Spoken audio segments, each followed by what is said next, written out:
the Conservative and Unionist Party Manifesto of 2024. A clear plan, a bold action, a secure future. We're going to read the Conservative Party Manifesto, you guys. Let's go.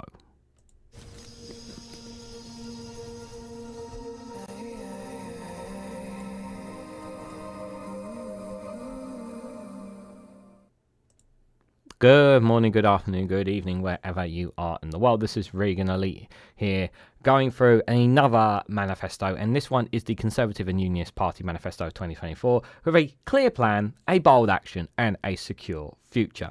Guys, while you're here, make sure you hit the like button and share it across social media so others are notified of this video. Now, I tried to do a live stream of this and it didn't work out. However, I have found a format that seems to be okay for us to read it through, so we will be able to read it together.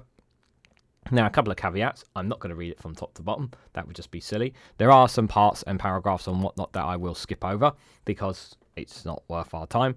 And I want to try and keep this under 2 hours, at least. If we get it under an hour, that'd be perfect, but I don't think so. A lot of the pages are just blanks of union flags and whatnot as well. So it's not really as bad as we think it is. A lot of it will be rinse and repeat in there as well. And I had some people basically saying, Regan, why are you covering this manifesto? It doesn't matter. It's pointless. And I get that. I understand that people think that the Conservatives. Oh, sorry, I've just got a bit of a chest running. The reason why I think it's important to cover this is that yes, we know the Conservatives are gone and they're going to be doomed. But I want to be as diverse and open to everyone as possible. Like, I'm not of. Like, while I may be more favourable to supporting the Green Party, that doesn't mean that I also want to, like, I'm not a Green Party member. I'm more supportive of the Green Party. That doesn't mean to say that in terms of this channel, I want to try and be a bit more diverse. And I honestly think that covering the manifesto itself, as opposed to reading it off a document or reading it off a news article and whatnot, that just give you key bullet points. It's not really the same thing because sometimes they take the word and it's not as clear and precise as it should be. They can do that and they're not always very clear with that, which is the reason why I'm doing that. Yes, I know that this isn't. Oh God, why is it so hot today? Apologies. I was very warm very cold earlier, and now all of a sudden I'm just very, very warm. So apologies. But I think this is really, really important. I think it's important for you. I think it's important to know exactly the wording that the manifesto said. Yes, I know this is a rush manifesto. Yes, I'm fully aware of the flaws that it will have, and we will pick it apart. But I'm not going to be reading every single thing into it. But I'll try to cut it down as much as I can. I do want to do deep dives into the Green Party and the Labour manifestos because I both think they're very, very important. I may even do like a snippet one of a review of the SNP and Plaid Cymru's ones, maybe, possibly, but not like a full breakdown ones like the main parties in England, because and the reason is because obviously I don't know enough about Welsh and Scottish politics to justify understanding them as well as other people. But let's dive into it. Let's have a read. So already you can see like a couple of pages here. The contents there, you can pretty much see, if you look here, they all start with our plan for all these things. So yeah, another union flag. We're not going to read all this. It just tells you what Rishi Sunak wants to do. So this is some of the bold actions deliver a secure future for our country and your family, to support working people and secure a stronger economy. Tax cuts for workers, taking enough of the 2p off national employee national insurance so that we have halved it from 12% at the beginning of this year to 6% by April 2027. A total tax cut of £1,350 for the average worker on £35,000. And the next step in our long-term ambitions is to end the double tax on work when financial conditions allow.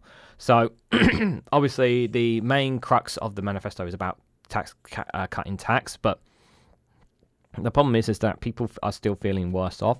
So, the problem is that people aren't feeling the benefits of these tax cuts. That's the problem.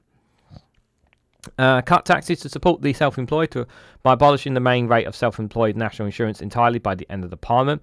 So this may seem like a good thing for the self-employed, but it's like, again, it's like are you really going to make a massive difference for self-employed with that?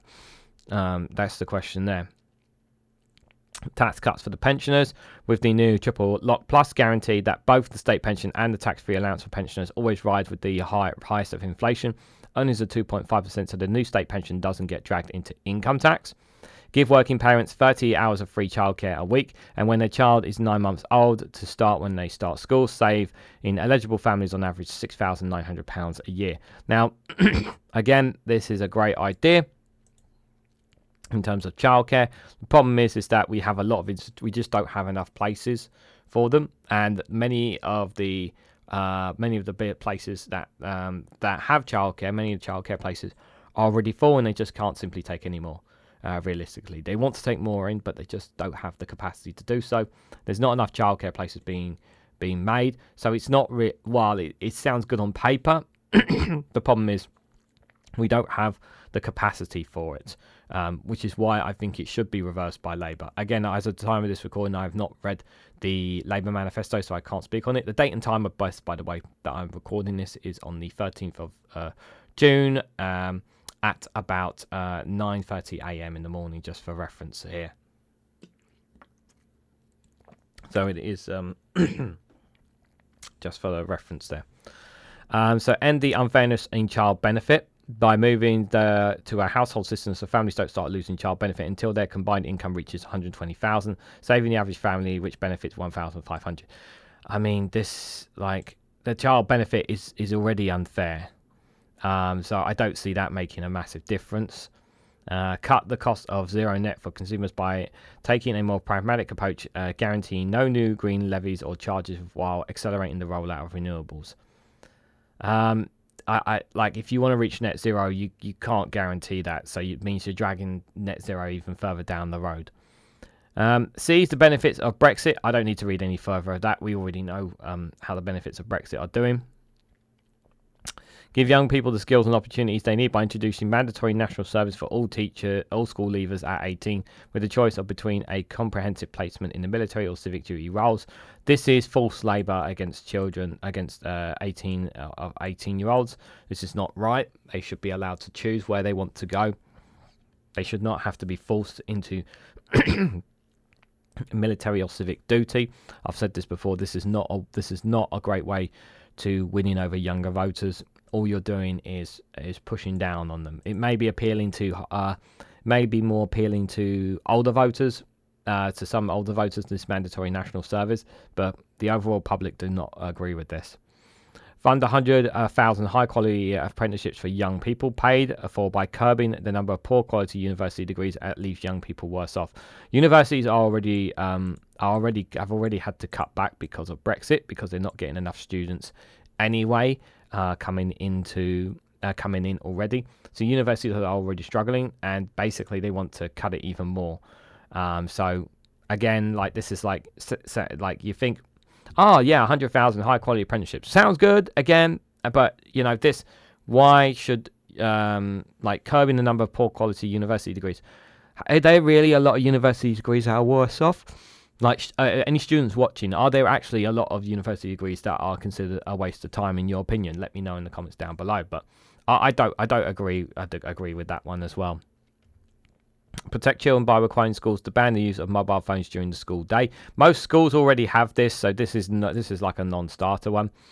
And ensuring parents can see what their children are being taught, especially on sensitive matters like sex education. This is a terrible one. This, for me, the sex education thing, you should, their trust in the teachers to be as fair and as biased as they, as fair and as reasonable as they can. Like, when people say that like, I've not, when I was growing up, and most of my people around my own age, this was not even a discussion. I don't like what they want to change it. I think what we have is fine. I just think it's riled up and unnecessarily by the right-wing media, and it's just a case of just stirring up unnecessary tension there. So I don't agree with that premise. Transforms 16 to 19 education by introducing the average British standard, enabling young people to receive broader education by removing the artificial divide between academic and technical learning. Okay. Boosting defence spending by our new NATO standards of 2.5% of GDP by 2030 so we can protect the British interests at home and abroad in an increasingly hostile world. I don't think, well, again, I agree with the increase in defence spending. Again, where's the money going to come from is the question. Well, people always keep telling me there's always a magic money tree there. So, do you guys have a problem with us spending more on defence than other countries? Do you have a problem with that? I don't have a problem with that, but I just wish other things would be dealt with first, if I'm honest. Introduce a legal cap on migration to guarantee that numbers will fall every year so public services are protected while bringing in the skills and businesses and NHS. The skills our businesses and NHS need. I don't think a legal cap is the right way of dealing with migration. We do need more legal migration. We definitely need... I don't think a legal cap is the right thing to do because the problem is we don't have enough workers, British workers, to fill the gaps that we have. So the question is like, what would that cap be? What is the cap here? Stop the most by removing illegal migrants to Rwanda. I've talked about this 100 times, guys. It's not going to work. Work with other countries to rewrite asylum treaties to make them fit for the challenges we face. Like work with other countries, like you could have worked with them under several 14 years under the Conservatives. See, why are we saying this now? You have to bear in mind this is the government that's been in charge as well. Increase NHS spending above inflation every year, recruiting 92,000 more nurses and 28,000 more doctors, driving up productivity in the NHS, and moving care closer to people's homes through pharmacy first, new and modest GP services, and more community diagnosis centres. This all sounds good on paper, but again, it's like, why are we not feeling this? We haven't been feeling this for a long time. We never recovered from the pandemic, but we know that they were already struggling before the pandemic. This is under this political party's watch. Again, it sounds good. Modernised GP surgeries, more community diagnosis centres, that kind of thing. A bit more community feel sounds good. But how much of this is actually going to be in the hands of the NHS or more in the hands of private healthcare? Protect female-only spaces and competitiveness in sports by making clear that sex means biological sex in the Equalities Act. I don't agree with this assessment. I should be left as it is. Deliver 1.6 million well-designed homes in the right places while protecting our countryside. Permanently abolish stamp duty for homes up to £425,000 for first-time buyers and introduce a new Help to Buy scheme. So they've had 14 years to deliver enough homes, and they haven't been delivering enough homes whatsoever. And it says here, well-designed homes. So we're not talking about the homes for the average or the low-income voters. We're talking about the more higher earners and wealthy people, and talking about when they say well-designed homes, because they don't want, obviously, the people who are struggling right now. So those who are struggling right now when it comes to homes, where's their talk in this? Just nowhere to be found. Sorry. Recruit 8,000 more full-time, fully warranted police officers to ensure a new police officer for every neighbourhood. And their party are the ones who cut the police force in the first place. Their party cut a lot of police stations during the austerity years as well. If Rishi Sunak said that what David Cameron did under austerity was wrong, and I'm going to bring back more police stations, along with the not just the same numbers that we had back in 2010, but also additional on top, that would win over a lot more voters in terms of getting tough on crime. So, like, they cut more than that already. So that's a kind of like, can't really buy that one. Cut antisocial behaviour in town centres by rolling out hotspots police and expanding community paybacks, and legislating to evict social tenants who repeatedly disrupt their neighbours. Like, I guess that's a good thing. Like, legislating to evict social tenants. I mean, it's no, of course it's not a good thing. Like, pushing out tenants, like, who, like, is it right that a tenant should get kicked to the curb because they played music one night? I think that's like, it feels very cruel legislating to evict social tenants who repeat. Okay, it says repeatedly disrupt their neighbours. So I think that's a key point there. I guess if they're doing it on a number of occasions, it may be justified. I have mixed thoughts about this, because a part of me feels like, yes, you can understand it in the terms of view of that person, people who live in that area, and there's constantly music coming from a certain area.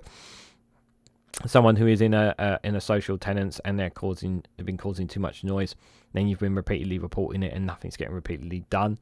So I can understand it from that point of view, but the other point of view is that, again, I can just see this being abused in some way, shape, or form. So I have mixed feelings about that one. So it's a yes and a no for me. Invest 36 billion in local roads, rails, and buses to drive regional growth, including 8.3 billion to fill potholes and resurface roads, funded by cancelling the second phase of HS2. Cancelling HS2 was a stupid idea. They should never have cancelled it in the first place. While I understand the costs were getting too high, I get that.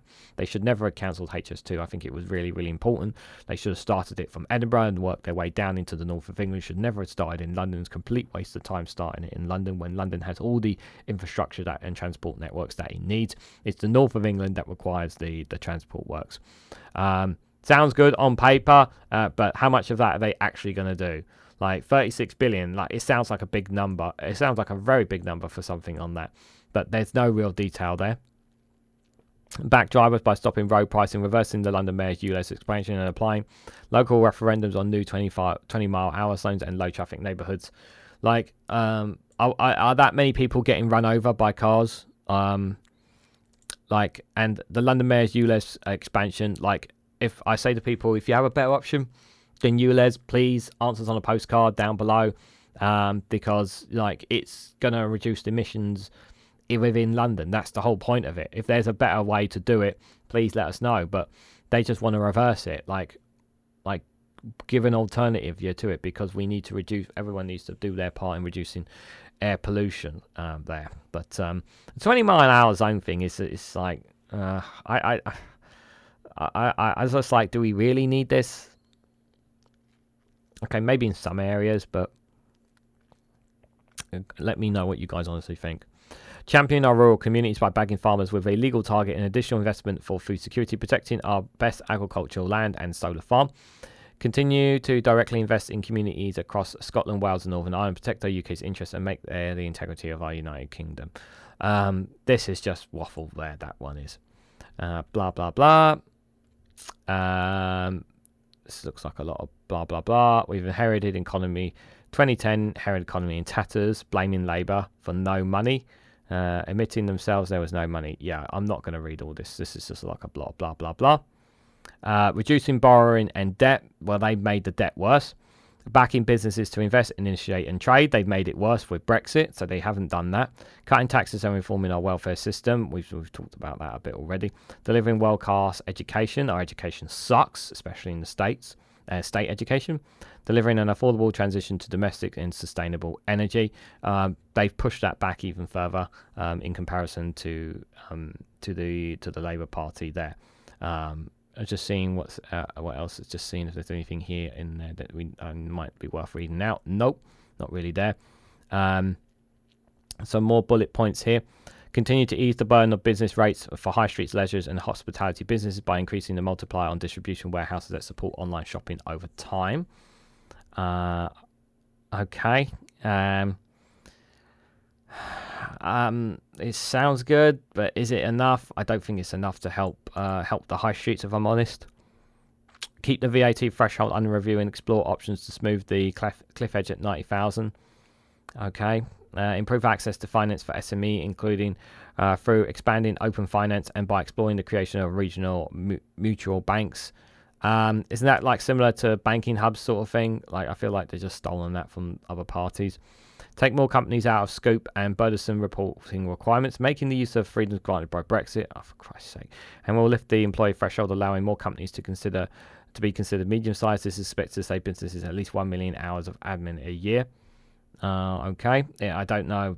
Is that really something that's going to make a massive difference in terms of businesses? Retain key tax incentives that encourage small businesses to grow.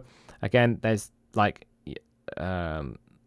what incentives are you doing? Including the enterprise entrepreneurs. So lots of investment schemes. It looks like they're capital gains tax, business relief, property relief. We will not increase capital gains tax, they said there. Promote digital invoicing and improve enforcement in the prompt payment code there to support small businesses with the potential challenges of cash flow, building on our creation of small business commissioners with powers to tackle unfavourable payment practices. Ensuring that Basel free capital requires to not inhibit leading to SMEs, to continue our world leading programs, including the Invest in Women's Task Force and Liaison Review to encourage more females and disabled entrepreneurs. Work with British Business Bank and private sector fund managers to secure a 250 million investment in women's funds to support female entrepreneurs. It sounds good. I don't have a problem with pushing more to get more female people into the business and employment. Bridge that gap between more women in that kind of area. Just that is dominated by male. I have no problem with that, if I'm honest. Work with public sector organisations, including local authorities and trusts, and companies benefiting from government contracts to ensure that procurement opportunities and focus on SMEs in their local economies where possible and practical. Sounds good on paper, but they haven't been doing enough of that anyway, to be honest. Like I said, a lot of this is going to be skimmed through, to be fair, because it is the Conservative one. Invest in infrastructure there, they said as well. Let's scroll a bit further down. Invest 4.7 billion in smaller cities, towns, and rural areas in the North and Midlands. Like, they should have done this. They should have done this after 2019, or to be fair, or even before that. Like, when they captured the North after the Brexit referendum, they should have done more of this. They didn't do enough of this. They didn't do nowhere near enough of this. So this just feels like a dead duck of a thing here, because it's actually gotten worse for people up in those northern areas. Invest in to fill potholes and resurface roads. Sounds good. I think everyone wants potholes dealt with. Labour are planning to fill the potholes as well. So 8.3 billion, yeah. But again, who left the potholes damaged in the first place? Back our city's region with an additional 8.55 billion to spend on their local priorities. We'll scrap rules that stop mayors investing in strategic roads. Well, you gave more rules bent a lot of mayors have switched from Conservative to mayors in the run up to this. So are you guys really in their best interest on that? I mean, it sounds good, but I'm very skeptical of that. Delivering our plan for Northern Powerhouse, bring rail, more frequent trains, and capacity for faster journeys. I don't buy this for a second, because we've had 14 years where our train services have been doing pants. They've gotten worse and worse and worse, and they're really, really bad at the moment. And these companies are making record profits while a lot of unionists and that are consistently striking, and no deal is getting sorted. So yeah, I'm not buying that 1 second, if I'm honest. Boost rail connectivity in the Midlands with 1.75 billion to fund the Midlands rail hub in full. I would like to see that happen, but I don't buy the Conservatives' belief in that they will do that. I would like to see that being done. If Labour are committing to it, I'll probably have more faith in it being done than the Conservatives. Provide an additional 1 billion to support hundreds of new bus routes across the North and the Midlands. Again, they're the ones who cut back on a lot. The austerity has led to less bus routes, so I find that very hard to believe them. Improves accessibility at 100 train stations, starting with the 50 stations announced in May. I approve of this. We need more disability available for all stations. I know some stations have transitioned over the last 14 years as well from just to having that disabled disability access for them, which I think is good. But I wouldn't say that's something that's completely on the government. I do think it's down to a lot of local as well as Westminster funding there. Deliver upgrades to railways in the south, west, including lines through Danish. Again, this all sounds good. Electrifying the North West Mail Line, again, sounds good. This stuff about the rails and lines here, reopening bleaching lines and stations to reconnect communities around the country. Who made some of this again sounds good on paper, but are they really going to commit to these? Are they really going to make sure? Is this something that they're definitely going to do? See, here's the thing. I like some of this stuff, but I just don't feel like that they would keep to these promises. I like the idea of delivering upgrades to the railway, electrifying the North West Main Line, reopen beaching lines and stations to reconnect communities around the country. I like all that. It sounds really good on paper, but I just don't have a hard time. Excuse me. I just don't have a hard time believing this party who've been in charge for 14 years. It's very hard for me to believe that, guys. But don't get me wrong, some of these stuff sounds very good from the Conservatives. What is this? Speeding up infrastructure delivery. So why are they got it in a different color here? I have no idea. You guys won't be able to read this.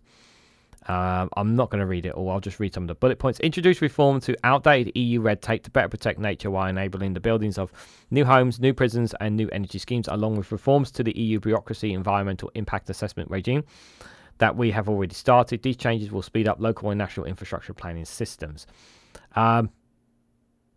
Outdated EU red tape. I don't buy. No, I don't think that's right at all. EU bureaucracy, like. If it was so bureaucratic, why didn't you get rid of it sooner? Is my question there. So why are you saying this now? Yeah, so that's my position on there. But they said they've already started on some of it. Ensure any requirements to offset impact of new infrastructure on homes and areas are proportionate without compromising environmental outcomes. Well, we can see our waters and seas are looking very well right now.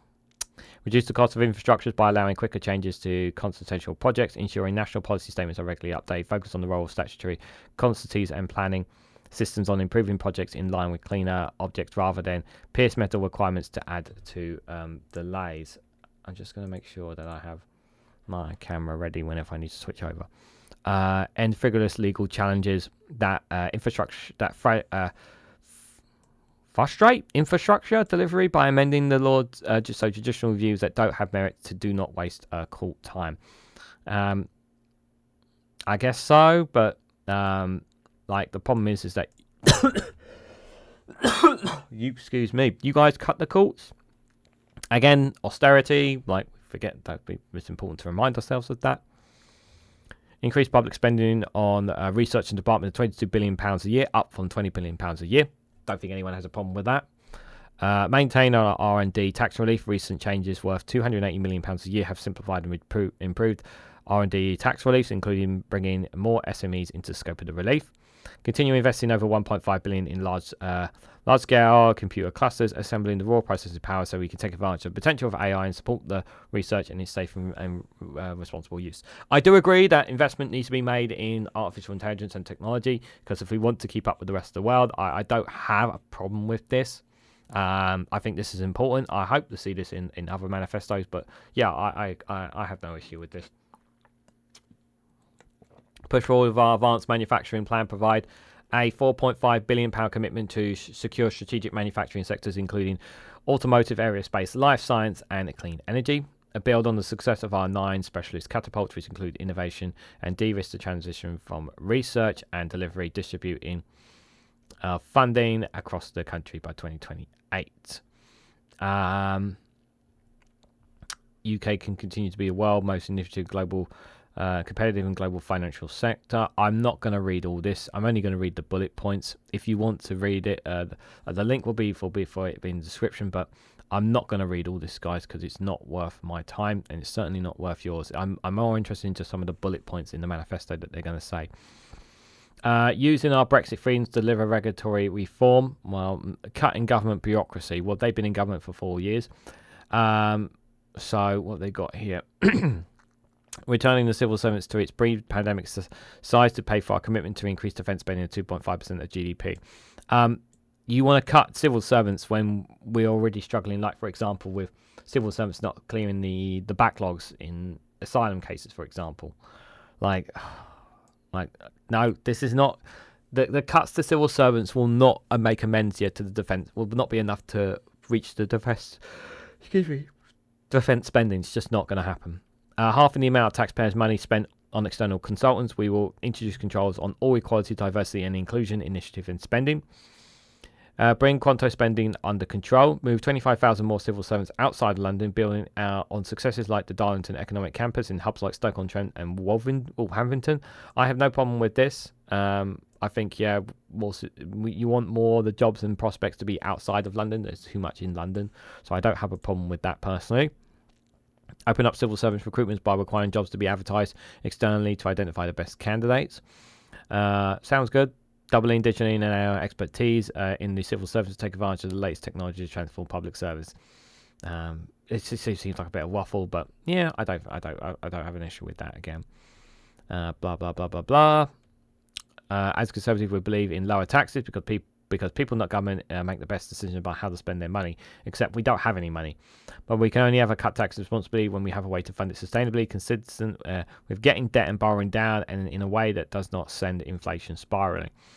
And it's very hard for people to believe that right now because things are not going well. So this, as like they said, they would cut the national insurance by 6p. We talked about that at the beginning. Like, it will help some people, but it's not going to make a massive difference. What else they got here? The abolition of the main rate of Class 4 national insurance contributions builds on the abolitions and Class 2 contributes of the self-employed from April this year. I spoke about it at the beginning, but it's like, sounds good. Like, may help some people in the self-employed, but it's not the be all to end all. They said they will not raise the rate of income tax or VAT. So where's the money for all this going to come from? Increasing pay for working people as a result of our personal tax cuts and increasing the minimum wage to take home pay of somebody working full. Let's see. They say 2/3 of increasing it to £11.44 per hour and extending it to covers all ages over 21. This ends low pay for those on national living wage, with someone working full time receiving a pay rise worth £1,800.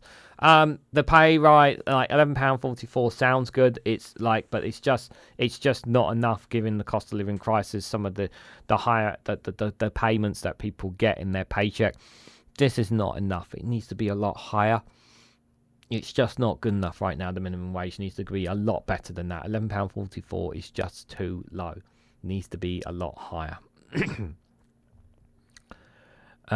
Working full-time on national living wage has gone up by 35% in real terms since 2010, and yet nobody is feeling this. Nobody's feeling that their pockets are feeling a lot better. I'm not talking about the rich and the wealthy. We're talking about the medium, low incomes, the destitute ones. They're not feeling that. We will maintain the national living wage in each year of the next parliament at 2/3 of the median earnings, they say. Introducing a new triple lock plus. It has two elements: continuing to upgrade the state pension in line with the highest of prices, earnings of 2.5%. On current forecast, this will mean the new state pension increases a further £430 in April next year to £11,970. A further, £430, and increases by £1,685 a year to £13,200 by the end of the parliament, it says there, for state pension. Ensuring that from next year the tax-free allowance for pensioners also rises by the highest of prices. Earnings of 2.5%, guaranteeing that the new state pension will always be below the tax-free threshold. From April 2025, we will increase the personal allowance for pensioners by introducing a new age-related personal allowance. This is a tax cut of around £100 for 8 million pensioners each year, rising to £275 a year until the end of the parliament. That's what I said there. Like, I just don't know how they're going to pay for all this.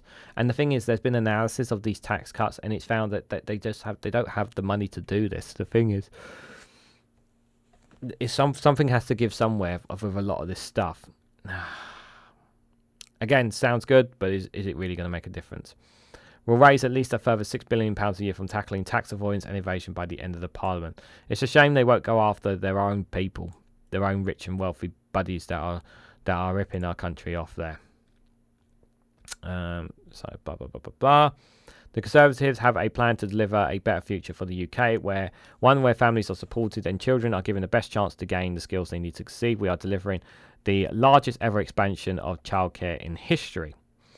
So working parents of 2-year-olds are now able to access 15 hours of free childcare, with over 200,000 2-year-olds already benefiting from the offer. So some people have benefited from it, but like I said, the childcare sector is already stretched as it is, and not really they just don't have enough placements for them. That's the main crux of the issue. The other crux as well is obviously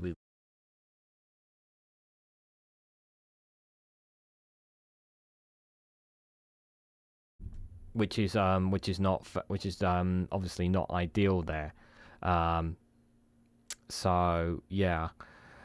From September 2024, eligible parents of children between 9 months and 2-year-olds will also be able to access 15 15 hours of free care. From September 2025, all eligible parents with children from 9 months old when they start school will be able to access 30 hours of free childcare per week. Once they rule out completed families will save an average of $6,900 per year. If I find out my mic is muted throughout the first half an hour, I'm going to be very sad. Hopefully I just accidentally knocked it. But hopefully, I really hope it hasn't. I'm being paranoid right now. Sounds all good. But again, it's just like the place is going to be there. Deliver a family hub in every local authority in England. There it says as well. Cutting taxes for families. We will end the unfairness by moving to a household rather than an individual basis for child benefit. Now they say I'm skeptical about it. Protecting children online. Not going to read all this, guys. Like I said, we'll put our guidance on banning mobile phones in school and on a statutory footing. We will require all schools to operate a ban, as the best schools already do. We will provide funding for schools to help them ban mobile phones when they need it. They say they provide funding, but will they? Like, there's a lot of things they say they will provide funding for. Introducing further parental controls over access to social media. There's only so much the government can do with times of social media access. I feel like, parents have a lot of control. Parents can already have a lot of control on that as it is. I don't think the government needs to be nanny state in any control when it comes to this especially this last paragraph here. If I'm honest, I don't think they need to. I just pressed something there. I don't think they need to anyway. God, how many Union Jacks do they need? We believe in fairness and the value of hard work alongside a tax system that rewards work. We want a welfare system which supports everyone to fulfill their potential and live dignified and independent lives. There should always be a safety net for those who need it most, but for those who can work to support themselves should work, and they should be better off in doing so. I'm just gonna see. I'm just a little bit. Let's do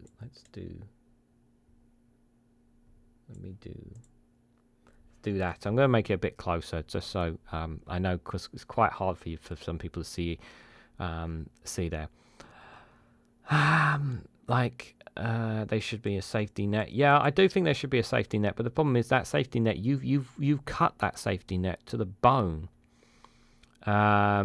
As a result, the number of working age people claiming benefits is projected to grow at an unsustainable rate, with all the wasted human potential that entails. That's because the problem is, so this is them bashing all these people. I just see there, we will introduce the household benefit cap and the 2-child limit to make the system fairer for the taxpayers who pay for it, and ensure benefits that are always a safety net, not a lifestyle choice. A lifestyle choice. Did Suella Braverman have her word in that? Yeah. Blaming Putin's war apparently as well. Apparently there. And the pandemic, which were you expecting? Obviously since the pandemic there's been challenges, of course there has.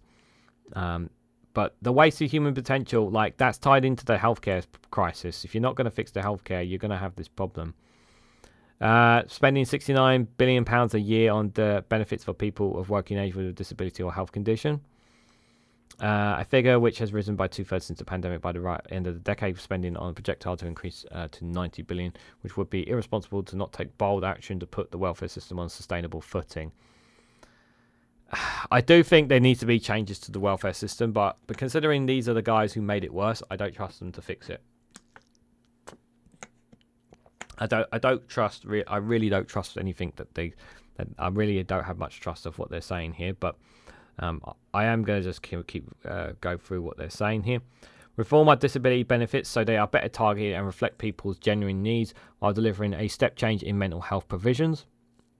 They will be improved PIP assessments and provide a more objective consideration for people's needs and stop the number of claimants from rising unsustainably. While people are suffering from mental health conditions face significant changes, it is not clear that they always face the same additional living costs as people with physical disabilities. Well, the problem I just need to address this one. So it's all well and good them saying that, The thing is that they don't know that the people who make that decision are not doctors. They're not healthcare experts. So the people who make that decision of whether somebody should claim benefits or not, it's not a qualified person to make that decision. And this is one of the biggest crux of the problem here. In Scotland, my understanding is, I believe those in Scotland, obviously, they have someone from healthcare check them off or something like that. Correct me if I'm wrong. We don't have that here in England, so it's incredibly harsh, the system that we have right now on that. Tighten up the benefit system accessing capacity for people to work. Like, you can't do any more than what you've already done with the benefit system here. The OBR has forecast that these reforms will reduce number of people on these benefits by 424,000. Yeah, that's because all of them will be put in destitute poverty by your actions. Or you'll unintentionally kill them, intentionally kill them as well, potentially, as well.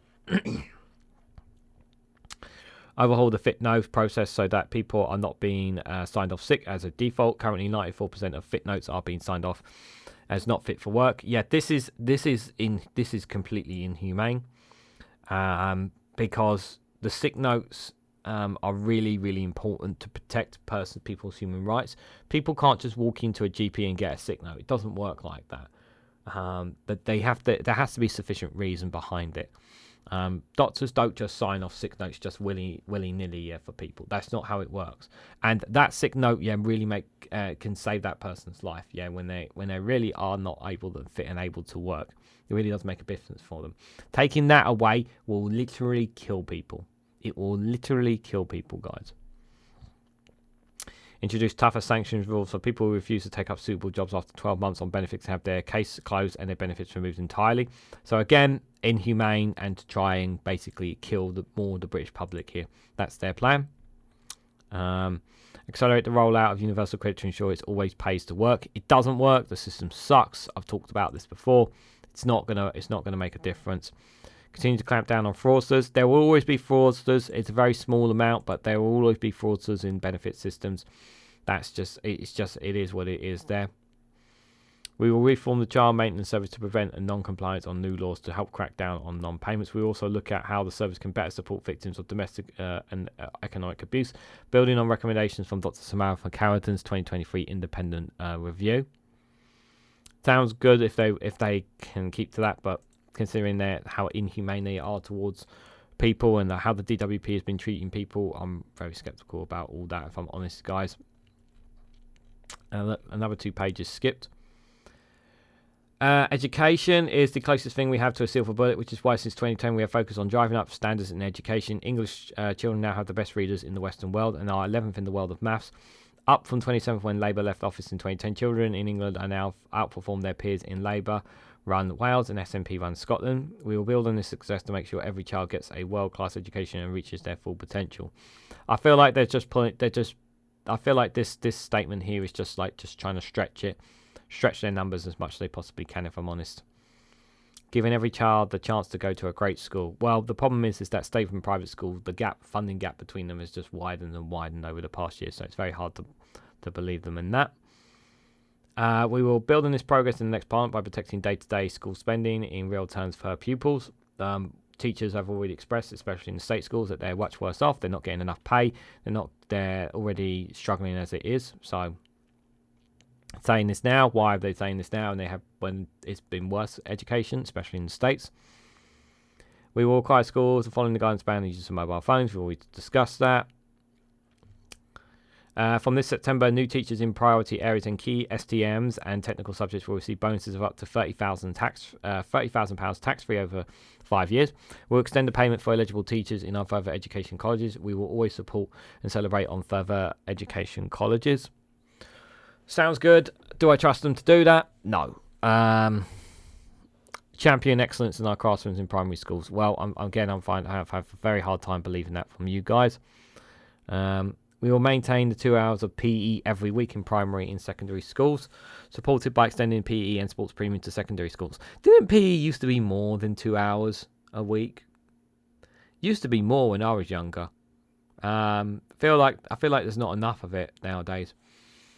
Increase funding for school games organisations to get more competitive into sports between schools and UK works with sport bodies to create more UK-wide school competitions like national finals to identify the best sporting talents. Sounds good.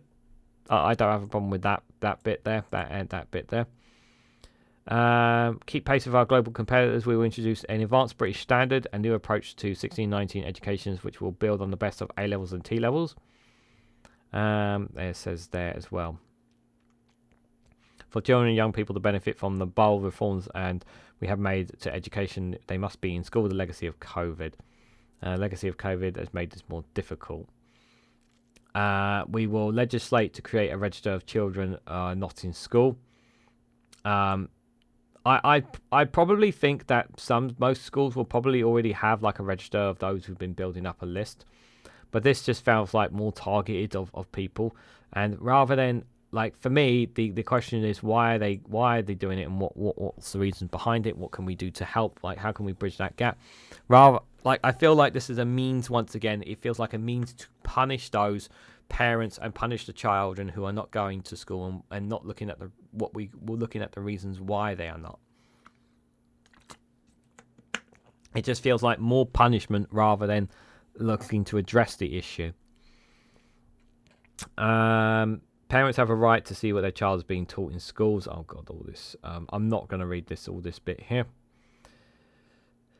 The new model of modern national service. The equivalent of 1 weekend a month, 25 days a year, volunteering in the community alongside work or study for a year. Roles can include special constable, NHS responders, or Royal NLLI volunteer, or military service, a year-long full placement in the armed forces or cyber defence. This placement will be competitive and paid, so our armed forces recruits can train the brightest and the best. We will establish a royal commission, first in the quarter of a century, to design and modernise national service. It will be backed by funding rising to 2.5 billion in the final year of Parliament and the new National Service Act. What funding? Where is this funding coming from exactly? Answers on a postcard, please. He says funding, but where's that funding coming from? We will expand strong academy trusts, where half of us state-funded schools are now academics, and over 700 free schools are now being delivered, with more in the pipeline. We will,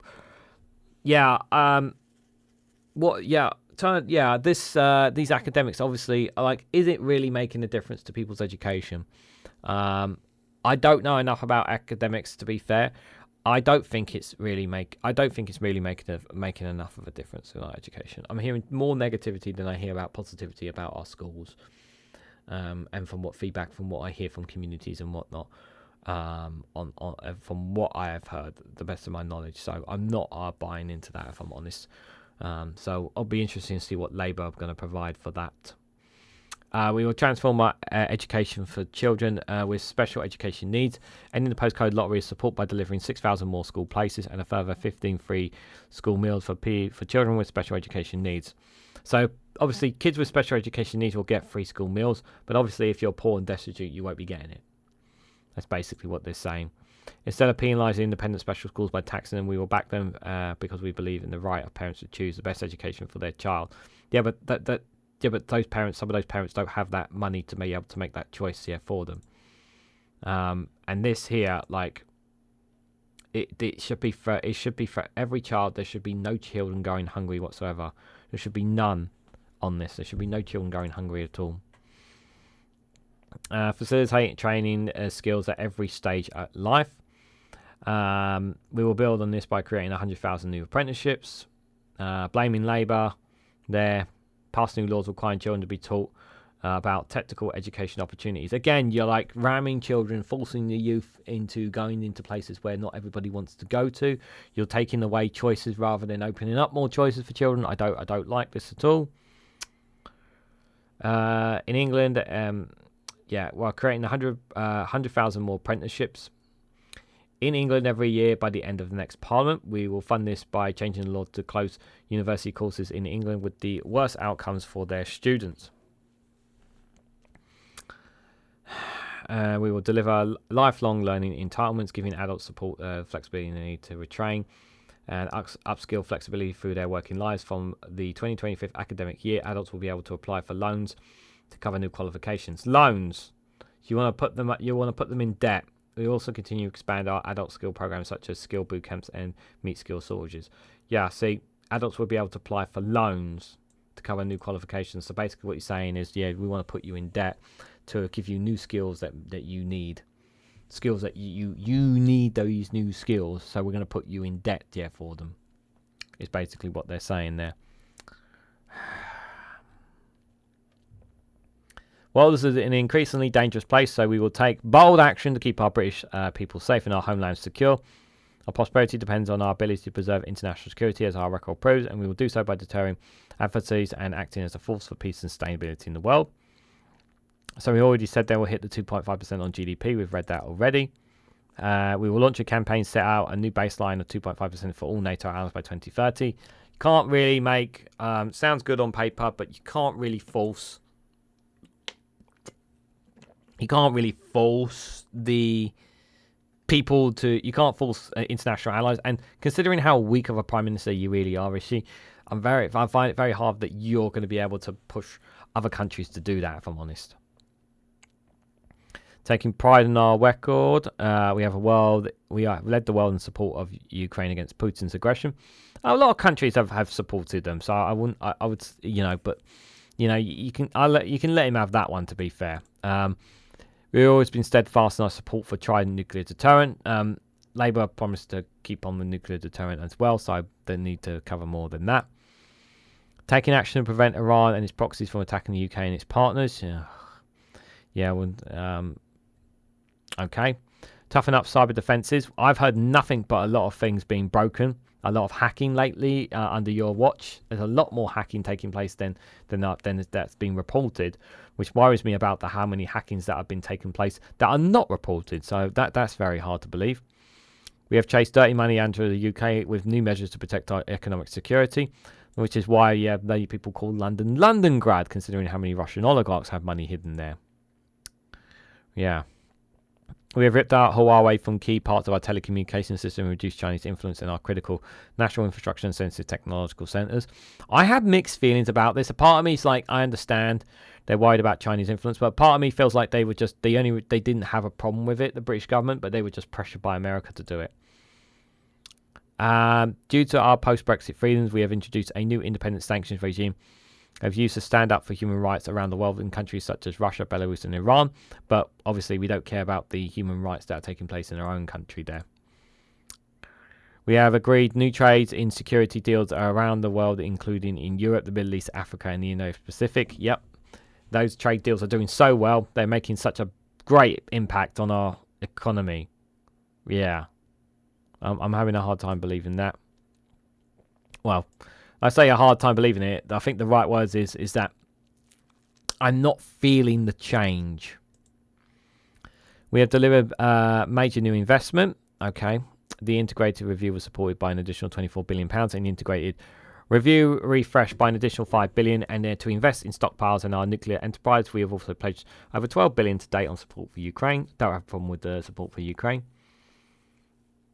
Create new defensive industrial partnerships. AUKUS to create the world's most advanced nuclear power, controversial and continuous arms, submarines and global combat air programs to create new fighter jets with Italy and Japan. No issues with this. We all stand up to British values and interests. Well, you haven't done enough of that. We've been part of a coalition that protects maritime security from Houthi attacks and help police the airspace of our partners in the Middle East. Again, sounds good, but our strategic defensive priorities.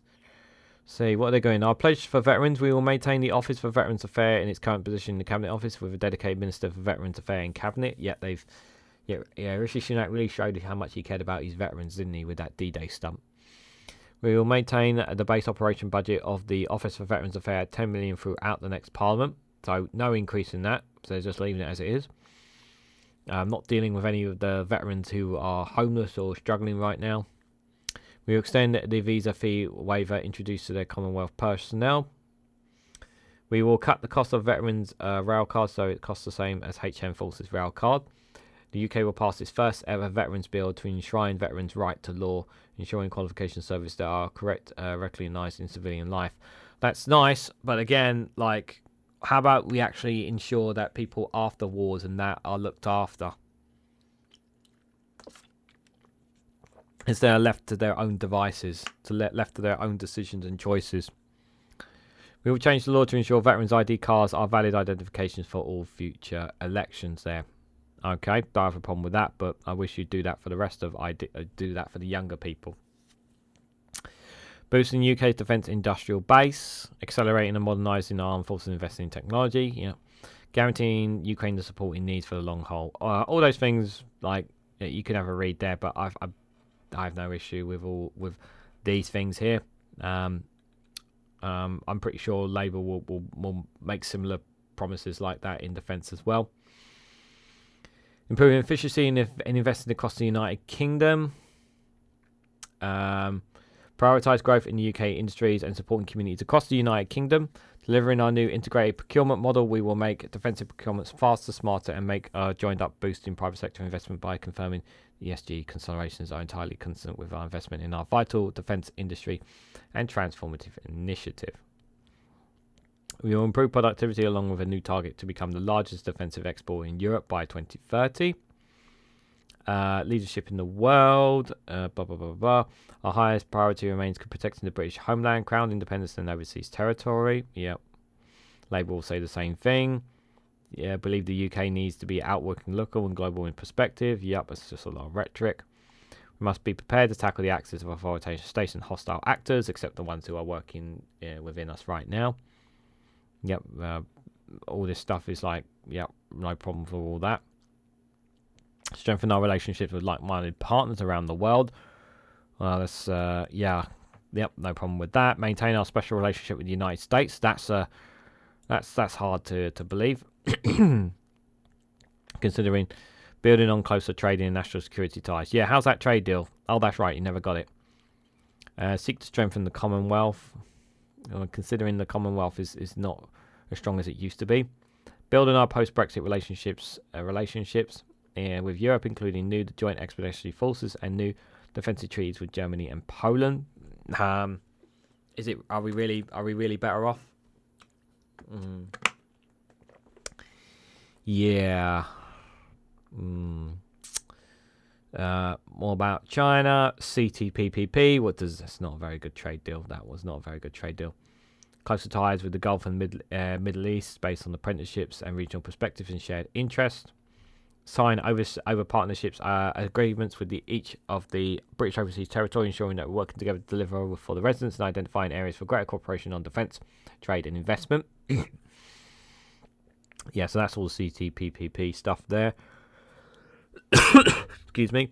Ensure our world-class diplomacy and deployment expenditures is brought together. We will maintain the merger of the Foreign Office and form a Department in International Development. We use this advantage to the maximum benefits in everyday post overseas. The UK remain one of the largest development donors in the world. We will return to spending of 0.7% of GNI when physical circumstances allow. So they say they're going to do it, they just won't say when. So they can just hold off on it as long as they want. We will assess every penny of this money with a strict national interest test.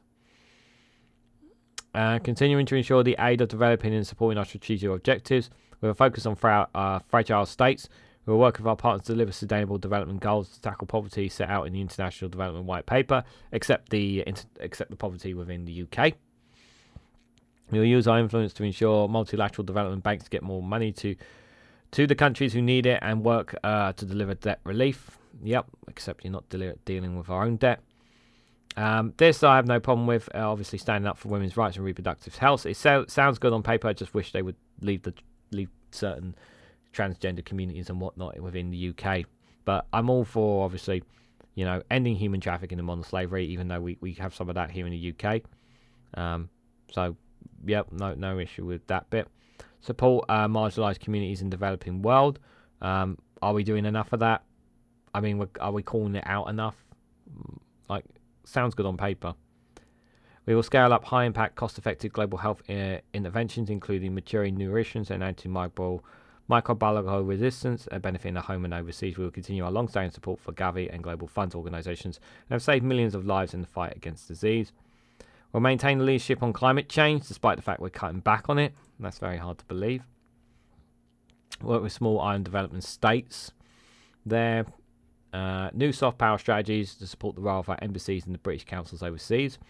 We will support the BBC World Service, expand the use of English language worldwide, and champion English learning around the globe. Now, they cut BBC World Service. They cut the BBC World Service. They're not even. They say they support the BBC World Service, but they won't finance it. The Lib Dems said they would push it back to what it was, the BBC World Service, which I think is really, really important. So it's a very stark difference there. We will not apologise for standing up to our values. We won't apologise for anything, to be fair. We delivered our manifesto pledges to introduce voters for life for British citizens living overseas. We will appoint a minister for British citizens overseas to represent them across government. UK has a strong record of providing world-leading consulars with new family advocates to help provide specialist assistance and to give greater confidence to families. We are proud to be a problem-solving and burden-sharing nation. A lot of rhetoric there. And there is also a lot of rhetoric there saying that they're going to be doing more to help with countries like Israel and Sri Lanka, Sudan, Myanmar, and all this kind of stuff. So it's a lot of waffle, but not enough has been done, in my opinion. But you can make what you want from those. I imagine a lot of that is going to be the same in the Labour manifesto anyway, to be fair. So immigration. Guys, just before I go to the immigration one, I just want to say, if you haven't already, please hit the like button. Be greatly appreciated. Share it across social media so others are notified of this video, and subscribe because it really does help support the channel. This is not a live stream, it's a premiere video. So if you are watching this when this is premiered, that's why I'm not talking to you in the chat or responding to your comments right away. So this is not a live stream, it's a pre-recorded video just for those who don't reference, because I don't think it's worth a live stream in total. But we're nearly halfway through the Conservative Manifesto, so hopefully I can go through the next hour, get through the rest of it in the next hour. But let me know what you guys think about it in the comment section down below. But if you haven't already, hit the like button, share it across social media, subscribe, leaving comments, all that stuff really does make a massive difference. But like I said, I'm only going through mainly the bullet points of what the manifesto is saying. I'm not going to read it from top to bottom, like I said, because it's not worth my time, it's not worth your time. But obviously, if there's any points you want to look at, you can always pause it, and obviously the link for the manifesto will be down below as well. So, illegal migration is unfair. There's no such thing as illegal migration. It is unfair for people to jump the queue in front of people who play by the rules. There is no legal way for people to come. It's unfair for taxpayers to pay for hotels and public service. That we agree on. And it's unfair for illegal migrants themselves who risk their lives at the hands of people smugglers. Again, like, you guys created this problem. You guys created this problem. Right, so what are they saying? Establish a deterrent, which is Rwanda. We've talked about it already. And the legal merry-go-round. Again, they want to break, like, foreign courts. They say they want to, including the ECHR. ECTHR there. Is that T supposed to be there, or is that an error? Questions answered on the postcard, please. And the legal merry-go-round there. Crackdown on organised immigration crime. Like this one here is something that I expect Labour to be saying the same rhetoric. Reform asylum rules. Holding an international summit and working with other countries to reform international laws to make them fit for the age of mass migration. Like, they don't care. They don't want to actually solve the issue with this, and instead they just want to say, like, we they don't actually want to solve the issue of why people come into certain countries, why people are worse off. They just want to make it harder for people. Return people with no right to be here to their own country. What about if their country's dangerous? What do you do then? Oh yeah, you're just going to shift them to Rwanda, which is not a safe country. With border control on our borders, we do more help refugees fleeing persecution. In addition, maintaining visa schemes for people fleeing Hong Kong, Ukraine, and our Afghanistan settlement scheme will give Parliament control of how many places we offer safe and legal routes to support those in genuine need from around the world, with a cap based on the capacity of local areas. Okay, all right, let's talk about this, because this is interesting. So, this bit here. So they say here, obviously, they say here they're going to give Parliament. Can I just have it like highlighted, please? I'm not using my normal Windows frame. in case people are wondering, which is how I'm able to read it like I do. So we will give Parliament control on how many places we offer the safe and legal routes. So would they approve one for... So does that mean if they would... I mean, obviously, would they give Parliament... Would they do one for Gaza, for example? Would they do one for Sudan, for example? Would they do one for Myanmar, for example? But obviously, that's the question I ask. And how much of that are they going to give that control? Are they going to give that to Parliament? And obviously a cap, we don't know what that cap is going to be. They won't say what the cap is. So they're saying they're going to have a cap, but they won't say what specifically the cap will be there. Delivering sustainable levels of high-skill migration. Yep, we want the brightest and the best. Yep, I think we all agree with that. We've already implemented changes. We've meant with 300,000 people who were eligible to come to UK and now couldn't. We have ended the ability of almost all international students and all care workers to bring dependents. Yeah, so less people are coming because people can't bring either their partners or spouses and whatnot. So less people are coming to the UK as a result of that, which means we're having even more of a worker shortage here in the UK. Scrapping cut price shortages labour from overseas by abolishing a 20% going rate salary discount for a shortage occupation. Stopped immigration from undercutting British workers by increasing their salary threshold for skilled worker visas by 48% to 38,700. Again, this just makes it more difficult. Why are we making it more difficult for people? Ensure those sponsoring independents can support them financially by raising the minimum income rail for family visas to 38,000. Again, I've talked about this in a separate video, but yeah, it's not something that's going to help. Like, it may reduce some migrant numbers, but it's not going to. It's going to make things worse in terms of some of the skill gaps that we need to plug here in the UK. Raise the skilled worker threshold and family income requirement with inflation automatically to make sure they don't undercut UK workers. It's not enough UK workers. That's the problem. Requiring migrants to undergo a health check in advance of their travel and increasing their immigration health surcharge. Blah blah blah blah. Brightest and buzzers, and we will continue delivering the Windrush Comprehension Scheme. We are committed to the EU settled status scheme and the rights of guarantees for EU citizens. They say that, but there's still a lot of people with that issue, the EU settled scheme, and they want to continue obviously the Windrush Comprehension Scheme, which I don't have an issue with myself either. I know some people disagree. I've seen some people in comments who disagree about the Windrush Comprehension Scheme. I still think it's okay. Am I going to read this? No, I don't need to read this. I'll just, if you want to screenshot it there, you can have a quick look. If you want to pause it there, just have a quick gander. You're more than likely to. Unlike Labour, see, this is the thing. This is not going to be. You keep saying Labour. Health and social care. Since 2010, we've invested more in the NHS than any other point in this history. We continue to increase NHS spending above inflation each year of the next Parliament. Before we get to that bit there, let's just see what they've written here. There will be 92,000 more nurses, 28,000 more doctors in the NHS than in 2023. But so many of them are going out of the system as well as them trying to bring in, which is a problem.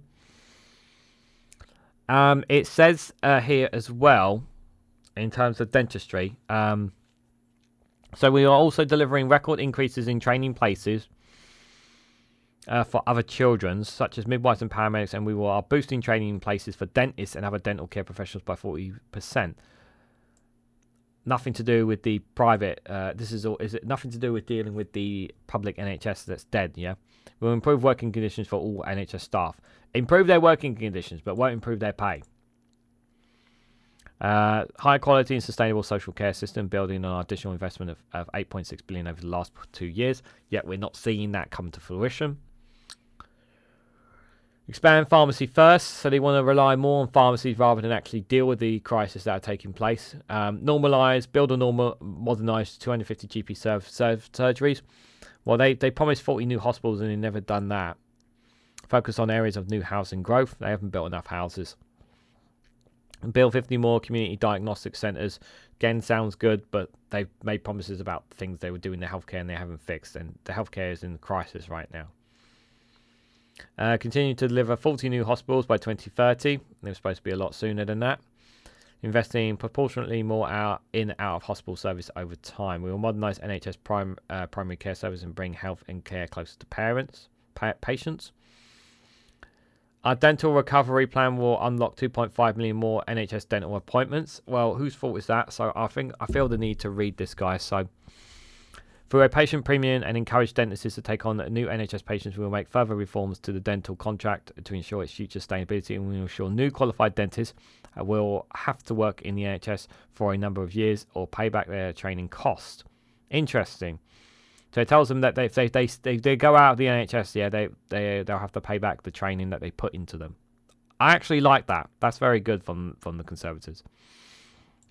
We will promote good oral health through our Smile Our Life program. Rural and coastal communities will be better served through golden hellos to encourage dentists to work in these areas and through dental vans. So rather than an actual hub for dentistry, they want to do it mobile. That's their plan. And further improve access to NHS service across England by training more staff in rural and coastal areas. But there's not enough people. Like, the thing is, the NHS is in crisis now. We will protect and promote patients' right to choose the NHS service that is right for them. Well, the problem is they can't choose at the moment because you guys messed it up. We will support our world-leading life science sector. We talked a bit about that earlier. Transforming NHS technology and productivity. Make the NHS app the single front door for NHS safe services. Patients will use the app to access their medical records, order prescriptions, book vaccine appointments, access digital red book, and manage their hospital appointments. This is a given. I expect Labour to do the same thing with regards to the NHS app. I don't see why not. I think this is really important. Use AI to free up doctors and nurses' time for frontline patient care. Are we there at the point of AI replacing doctors? Like, it sounds more like replacing them rather than actual having artificial. I'm a bit question marks about that one. Replace tens of thousands of outdated computers. Well, you've had 14 years to do that, and you haven't. So,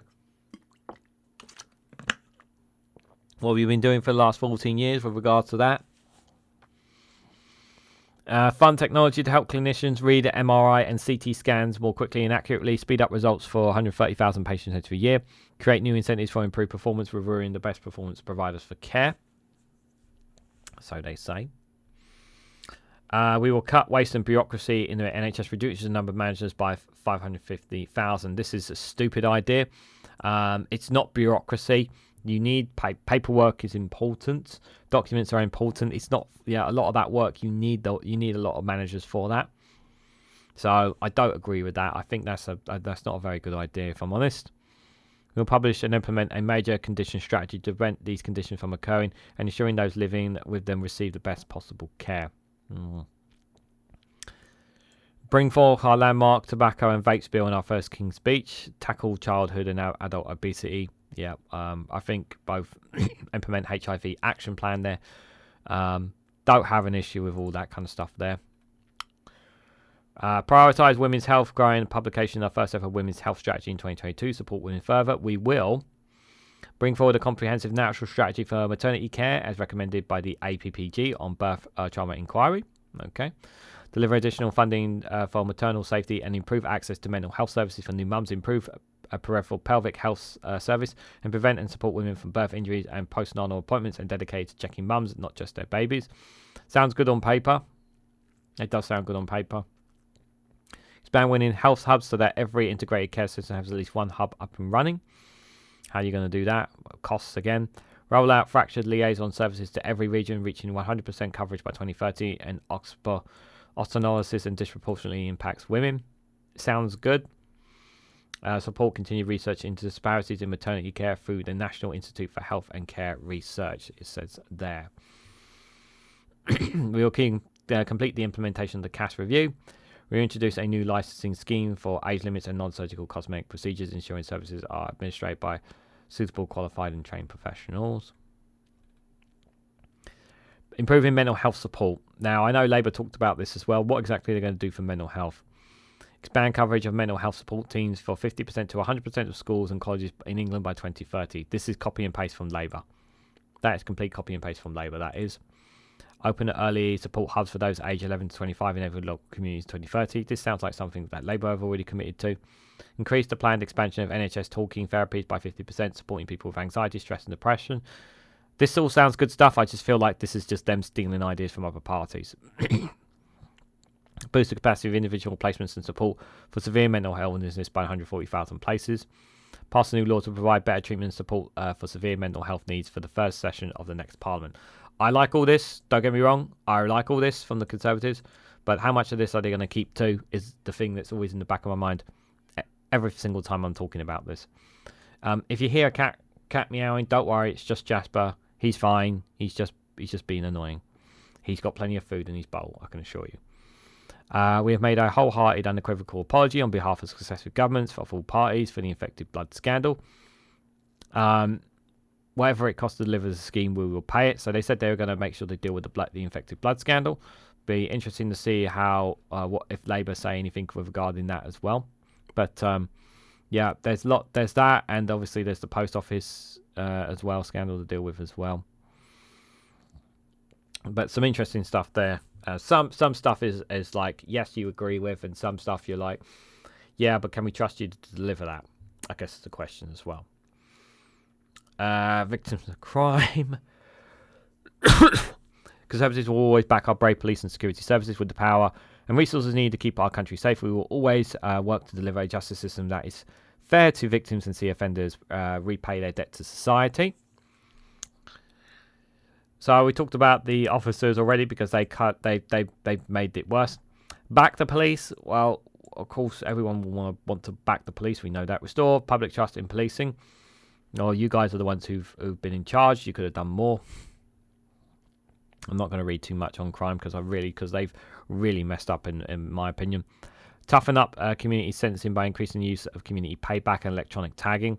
We will fund every police force with the rollout of hotspot policing, which has cut antisocial behaviour by up to 50% in some areas. It says some areas, but not all areas. So instead of actually working more with communities, they just want to, I feel like they just want to crack down more on people. People are more worse off instead. Tackle violence against women and girls. We have strengthened the law to punish predators by with new offenders for stalking, controlling cohesive behaviour, non-facial strangulation, suffocation, sharing of intimate images or revenge porn, non-consensual images of women breastfeeding, upskirting, and raising the maximum penalties for harassment. Yeah, I have no problem with a bit more harsher on with people when it comes to sexual harassment. But I also, at the same time, like, for me, it's about education as well for those men who do that kind of stuff, who target women in those kind of ways. When it comes to non-consensual images of and revenge porn and that kind of stuff, there needs to be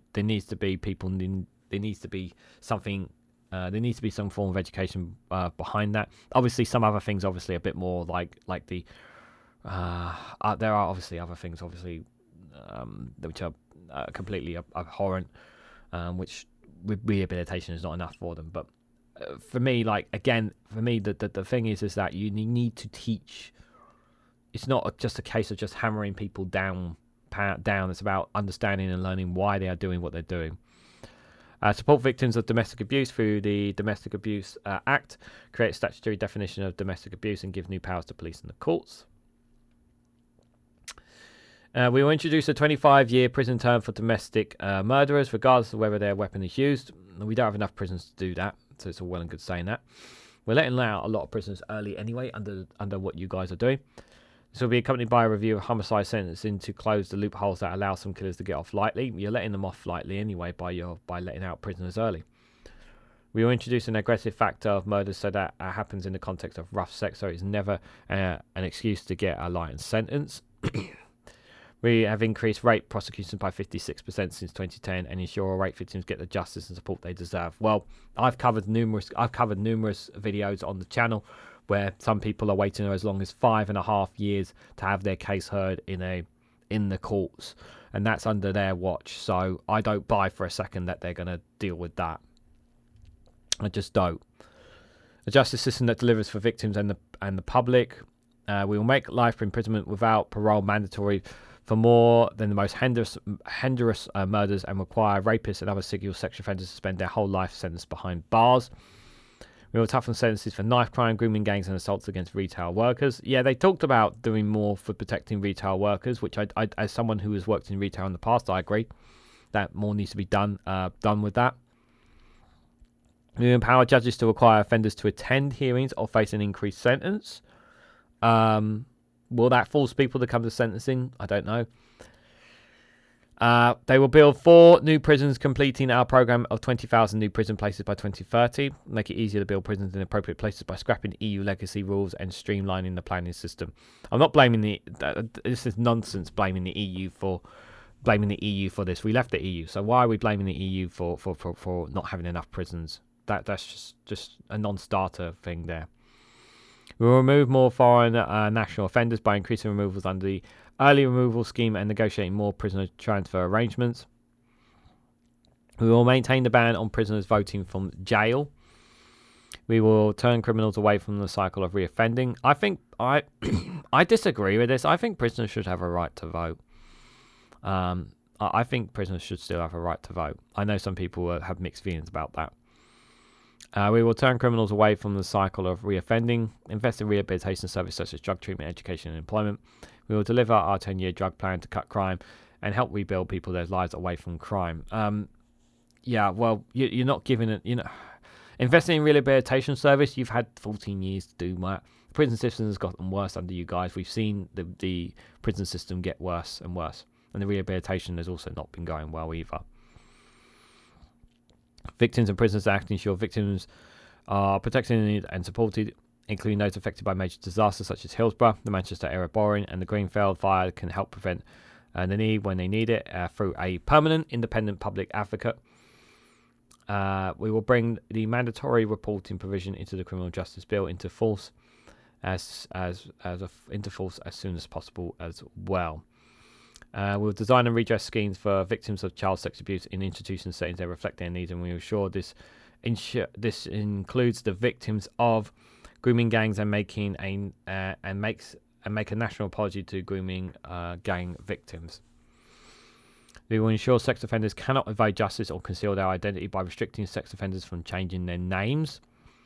We will cut the COVID backlog by keeping open Nightingale courtrooms, funding sitting days, and investing in court maintenance, and we will continue to diagnose court proceedings and expand the use of removing hearings. We will fund 100 criminals' new puberties to speed up justice for victims and continue to ensure access to justice through legal and provision. Cut the COVID court backlog, like that should have been cleared by now. Lots of countries have already cleared theirs. So the fact that we're in 2024 and we're still having this issue, again, that's on your watch. Can we trust you guys to ensure that you will keep that? Answers on a postcard, please. We'll expand our Pathfinder courts pilot in the family court. We will support our world-class legal service sector. This is why we'll unveil a new extremist definition under which certain groups that promote an ideology based on violence, hatred, and intolerance will be blocked from government funding or meeting officials. This is dangerous stuff here because this can be anyone. This definition.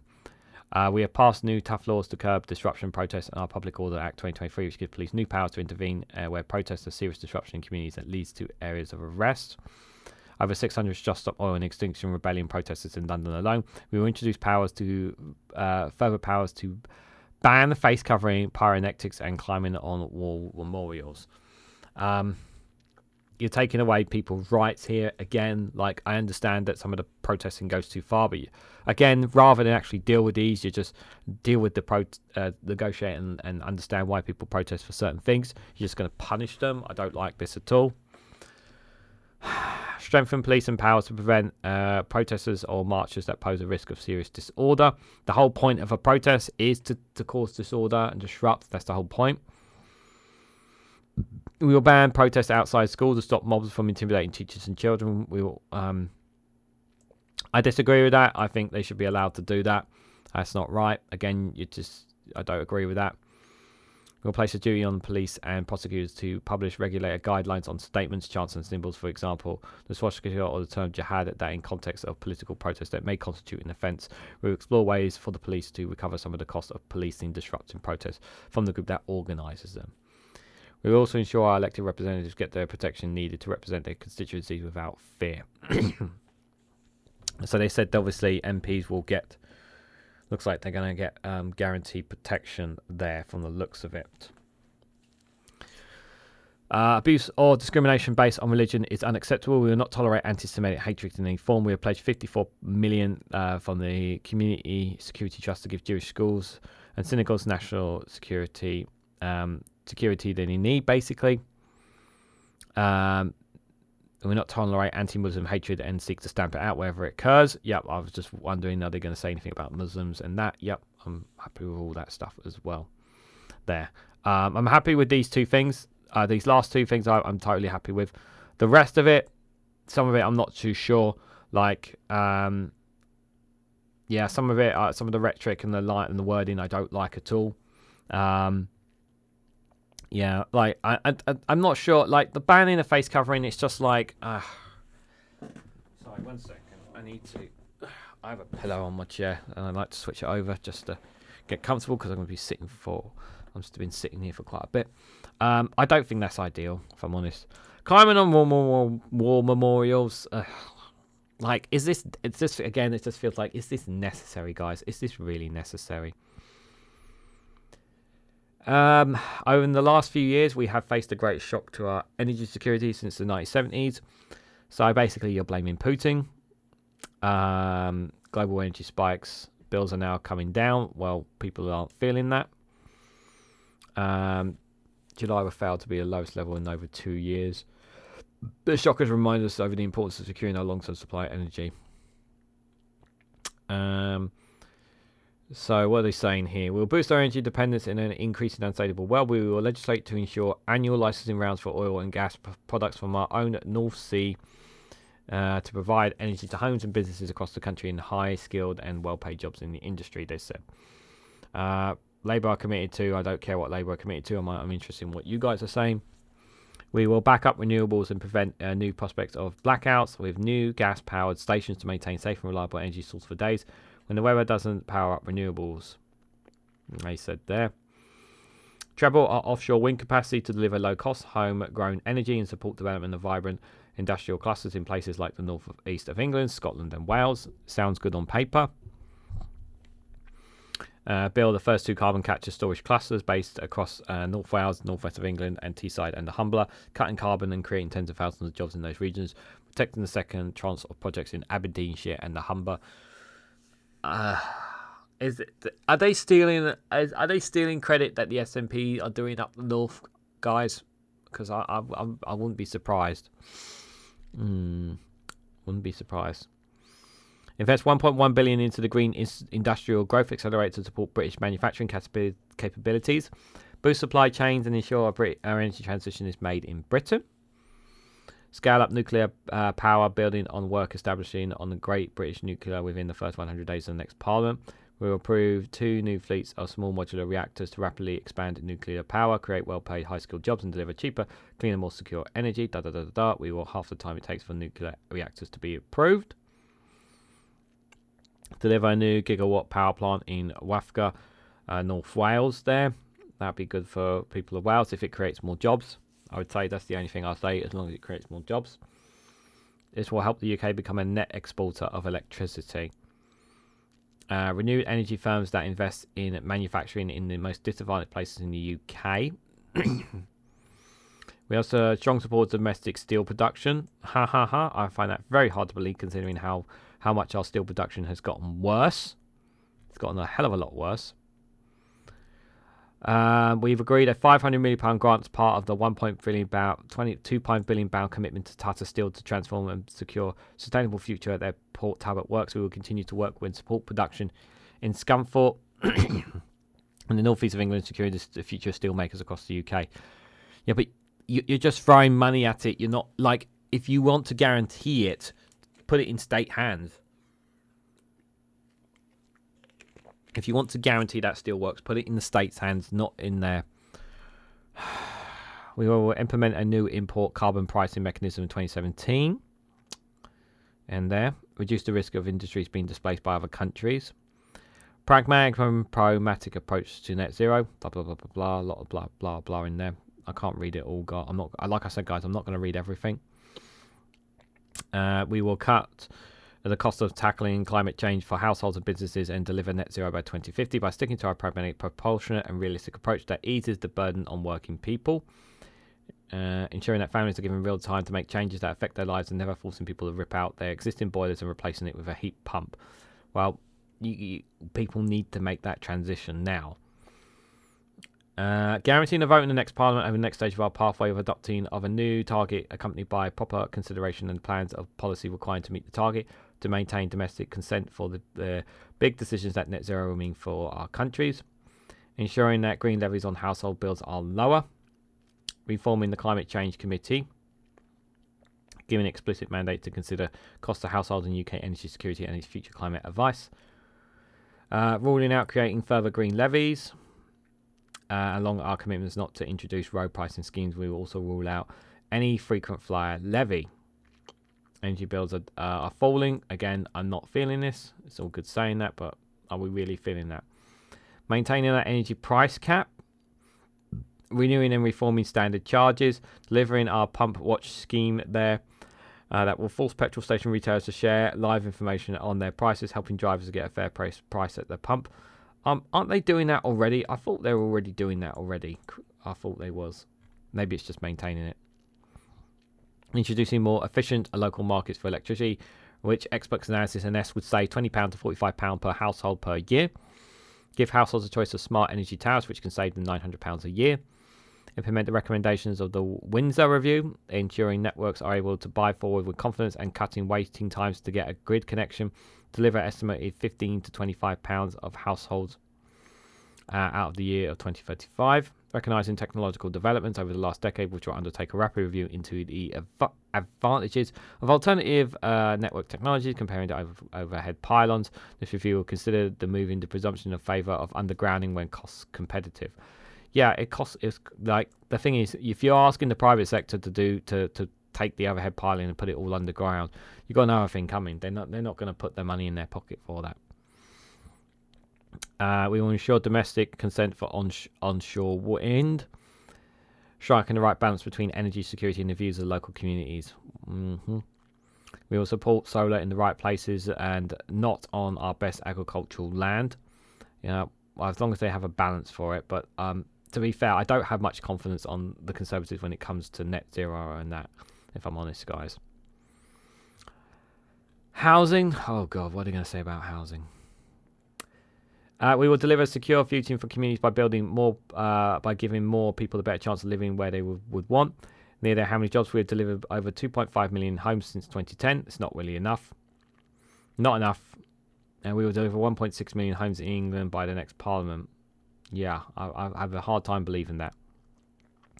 Abolishing the legacy EU nutrient neutrality rules. Again, I'm not blaming the EU there. Delivering a record number of homes on each year on brownfield lands in urban areas. Well, yes, I think we all agree, but yeah, I think sure Labour have committed to the more housing on brownfields rather than greenbelt anyway. Raising density levels in inner London, raising density levels in inner London to those of European cities like Paris and Brussels. Forcing the mayors to plan for more homes on brownfield sites like underutilised industrial land and regenerate. I'm pretty sure that the London Mayor is doing that already. To be fair, unlocking the new urban regeneration scheme. Delivers support of new quarters like Leeds, Liverpool, York, alongside working with local leaders and communities, seize the opportunities. Sounds good on paper.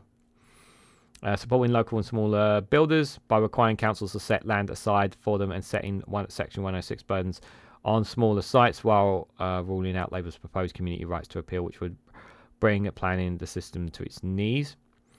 Making sure local authorities use the new infrastructure levy to deliver the GP services, roads and other local infrastructure needed to support homes.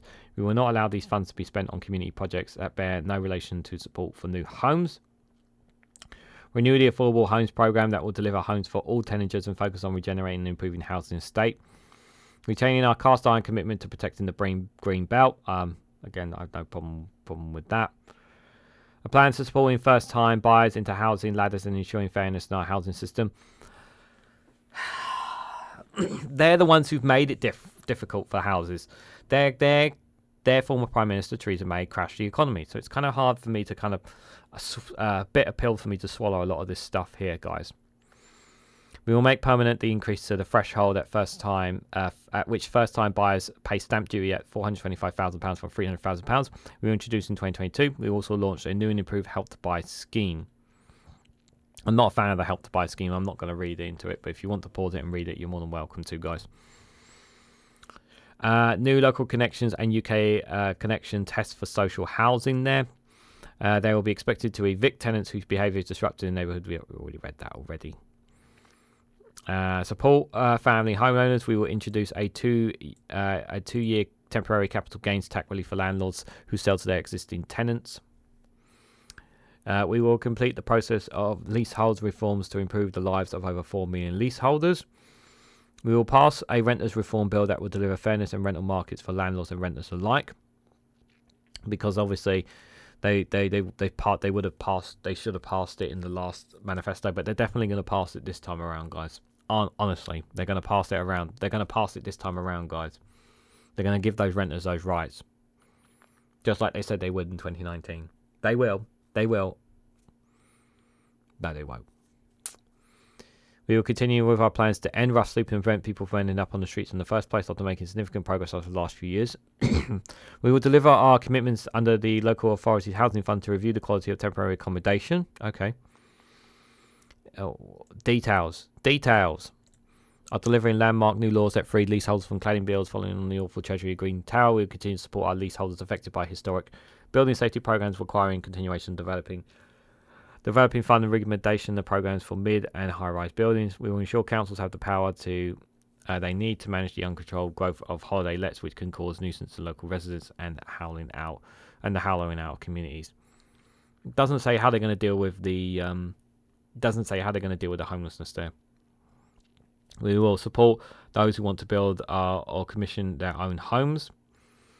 And we will build on our new powers for the police. We will speed up the use of enforcement powers to remove illegal traveller sites.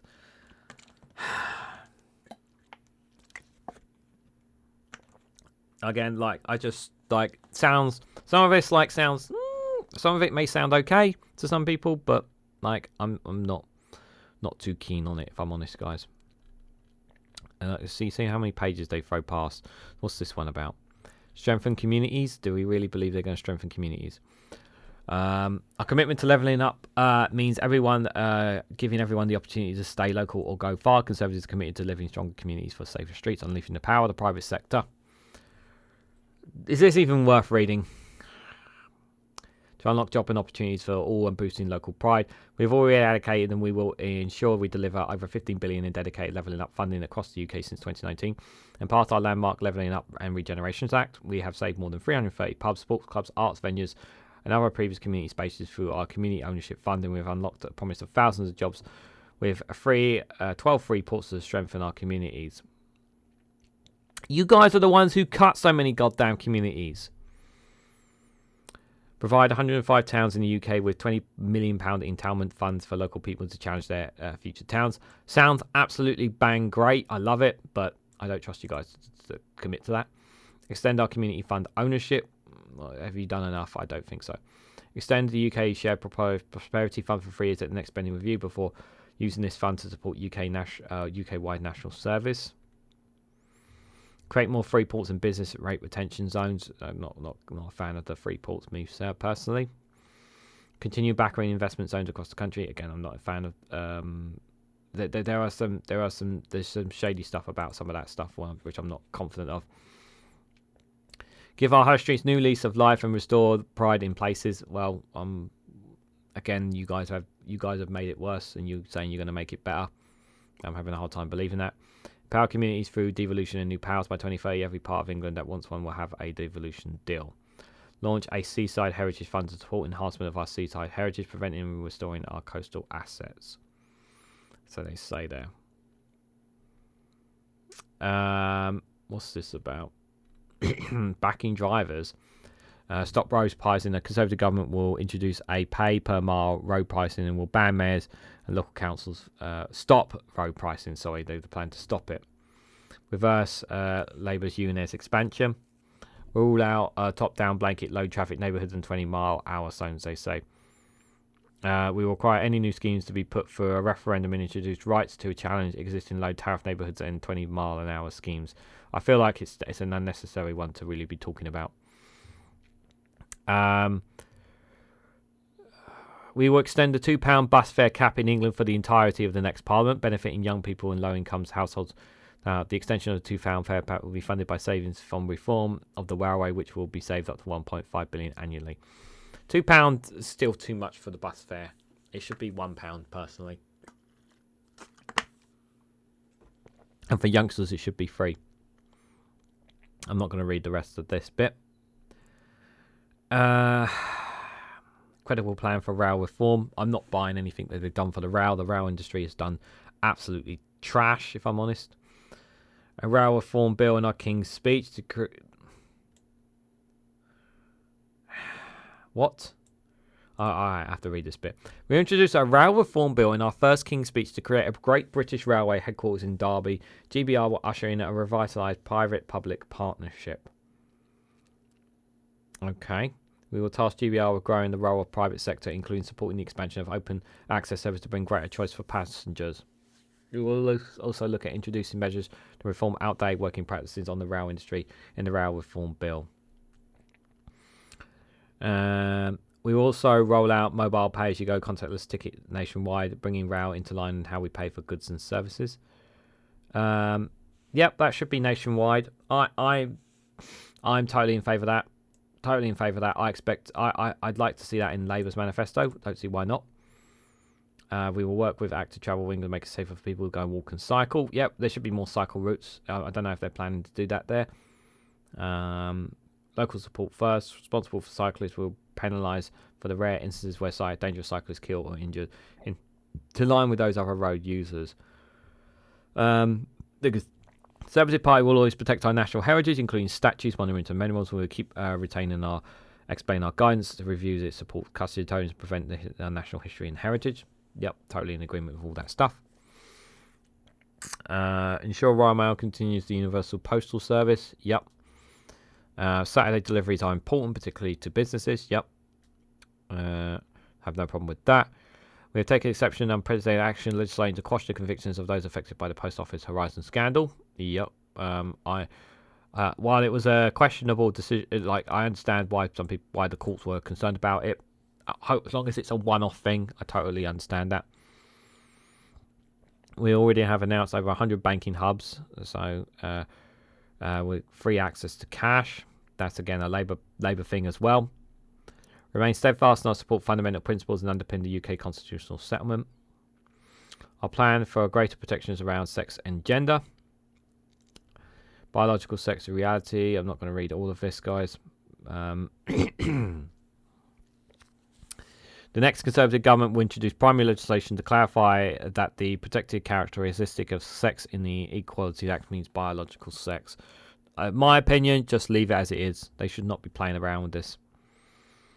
An individual can only have one sex in the eyes of the law of the United Kingdom. Yeah, I don't like any of this. If you want to read it, you can read that bit. I'm not going to read. I'm only reading the mainly bullet points, guys. As I said, I'm not reading the whole thing. I've already gone 1 hour and 43 minutes into this. Our United Kingdom is a multi-ethnic, multiracial, multi-faith success story. Our inclusive Britain that plans advocate opportunities while tackling unfair ethnic disparities across education, employment, health and justice system. Our ambition to make this country the world's most accessible place in the world for people with disabilities to live, work and thrive. We are delivering in our disability action plan to transform the everyday lives of people. Disabilities will sign the British Sign Language Act to ensure all public service information are accessible to deaf people who use the BSL. The Down Syndrome Act will improve access to... Yep, I'm happy with that. They say they're proud to work with delivering for the LGBT people and continue to do so. We passed the same-sex marriage match just regurgitating what they've already done there. But I don't like that they need to change this kind of stuff. I just feel like they're just pandering. They're pandering to a certain section of society, and that's how I feel about it, guys.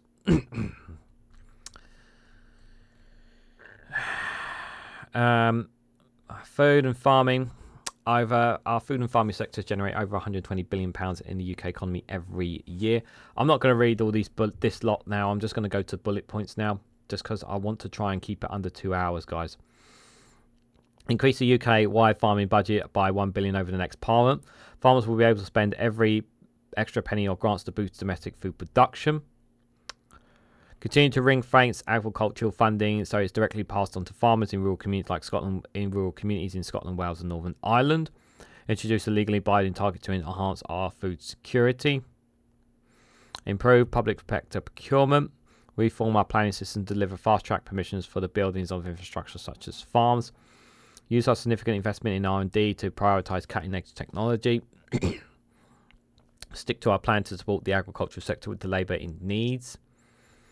Always stand up for farmers when negotiating new trade deals. Well, they've completely spat in the face of UK farmers by the trade deals they got for New Zealand and Australia.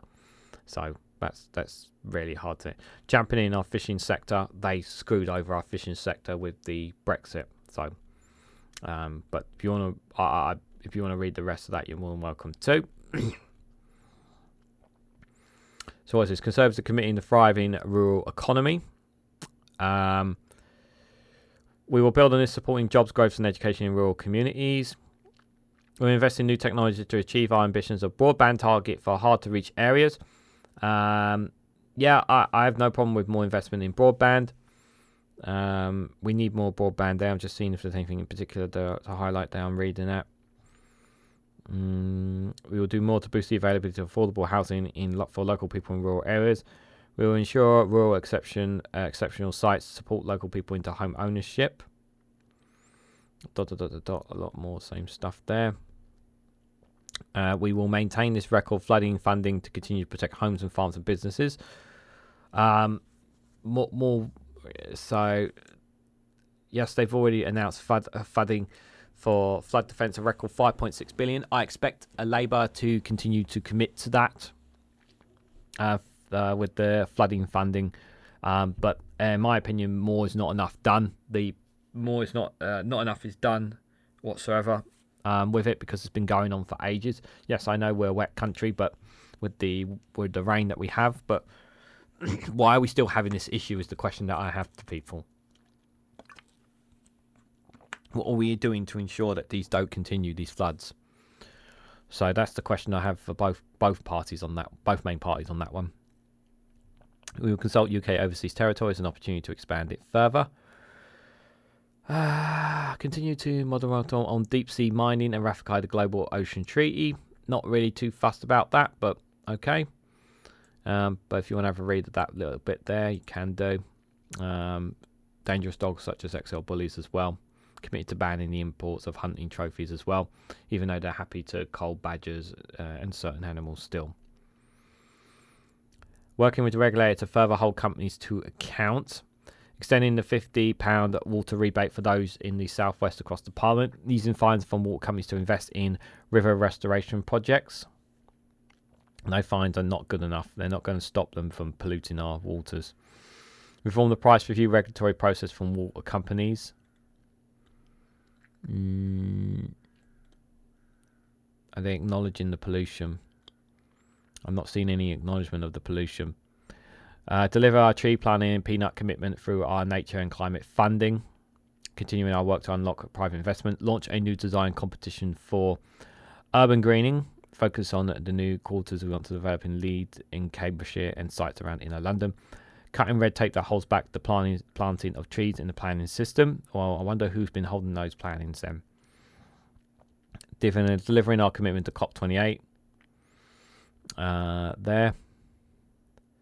Designate our 11th national park alongside investing in improved existential national parks and protected landscapes.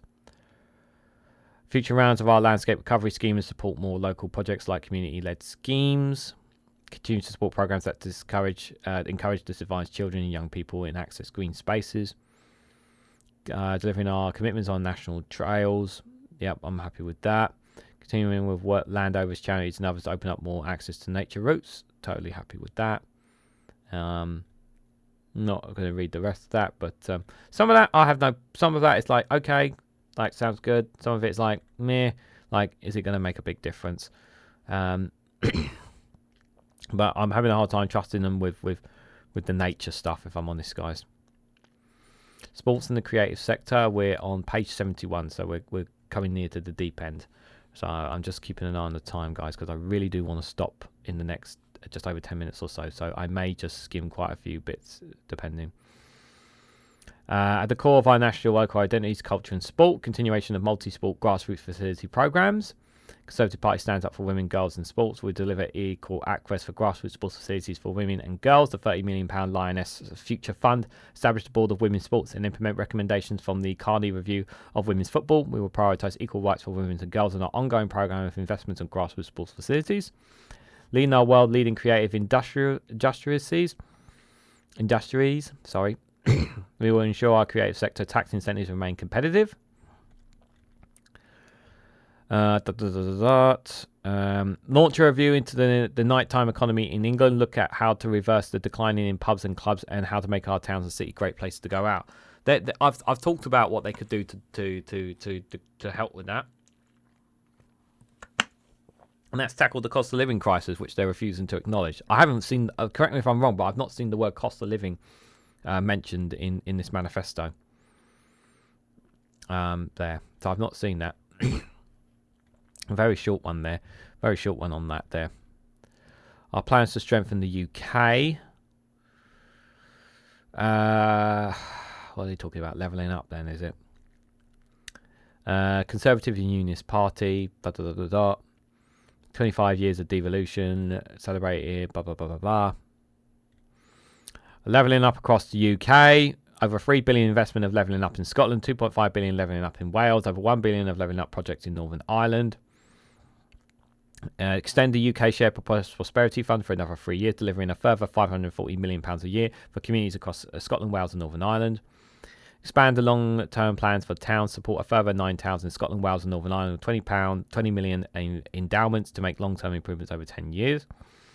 Maintain the Community Ownership Fund for another 3 years to enabling community groups across Scotland, Wales and Northern Ireland to continue accessing funding to save community assets which are at risk of being lost. Continuing the multi-sports grassroots facility programme throughout next Parliament, so sports facilities in Scotland, Wales and Northern Ireland can access vital investment. And it says here from Scotland, blaming the SNP for things. We will cut taxes for working people again, benefiting 2.3 million Scots. They will also boost Scotland's economy through mechanisms such as the City to Growth Deal, dedicated British business banks and fund support for Scottish exports. Our new Intertrade UK body will promote trade within the United Kingdom, with 61% of Scottish exports going to the rest of the UK in 2021.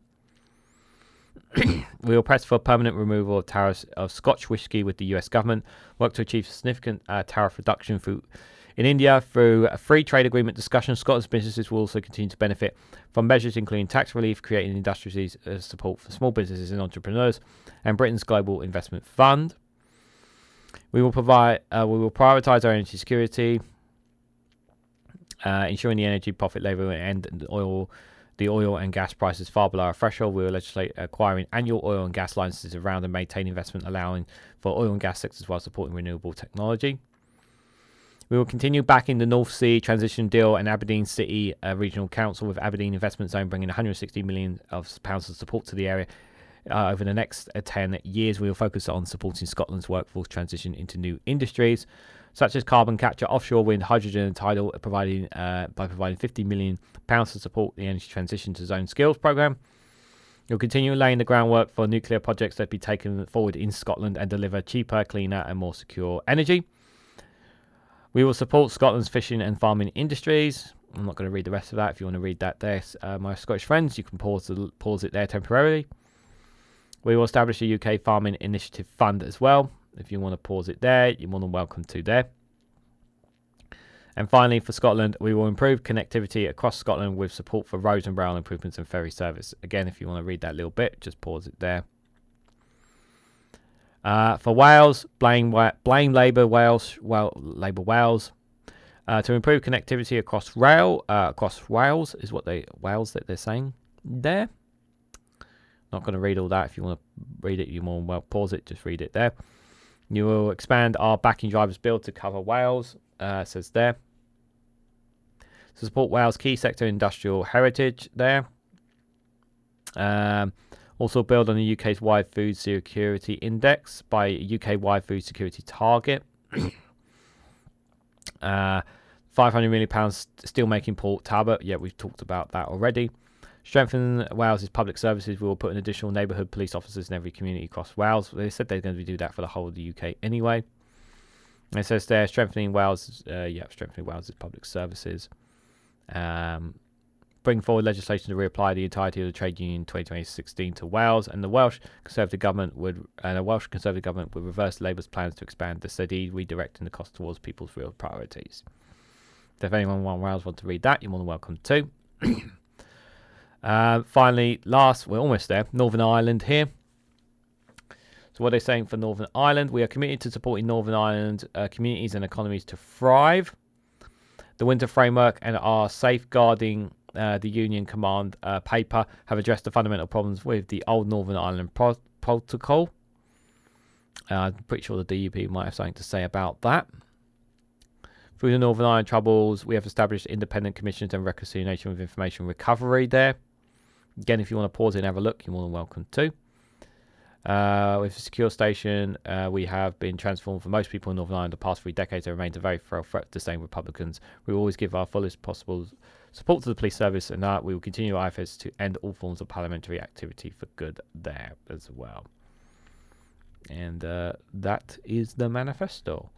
Sorry if you guys didn't want me. If you wanted me to read more of it, I do apologise, but yeah, it's not worth giving another hour or so of my life to reading it in full. But I'm sure you guys have seen see a lot of the wordings and whatnot in detail. I'm sure some of you guys have questions or whatnot you want to put to me.